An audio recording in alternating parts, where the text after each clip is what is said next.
gani wakati ya waheshimu wazazi? Hakuna. Utaishi duniani siku nyingi namna gani? Hakuna.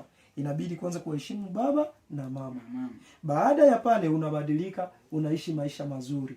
Na Mungu atakubariki, na kesho unakuwa na mwanamke, kesho unakuwa na watoto, kesho unakuwa na familia kubwa.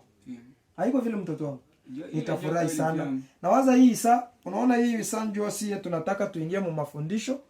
Lakini ujikaze, ushanje hii kilote, ubadilishe hii kilote, uvale pantalo, kusudi tuende mu mafundisho ya leo. Na ifola ninge mkorale niimbe. Kesho njoo korale inafanyika. Kesho. Sasa ila ina shida. Na leo tutaingia kwanza mu mafundisho. Mafundisho. Mange watafundisha si mtu anapaswa aishi. Ndio. Hii yote yenyewe niko na kusomea hapa, yote wanaifundisha kanisani. Mange aandika pale ya bongo. Hapana. Hii ni neno la Mungu. Ni ya kweli. Hii ni neno la Mungu. Unasikia? Neno la Mungu. Yenyewe wanasema neno la Mungu, manake aliwezi kusema uongo. Mungu ndiye alisema. Mungu ndiye alisema haya. Pale ni sawa. Unasikia? Ilisemeka kwa kinywa chake mwenyewe. Ikaandikwa kwa uwezo wa Roho Mtakatifu.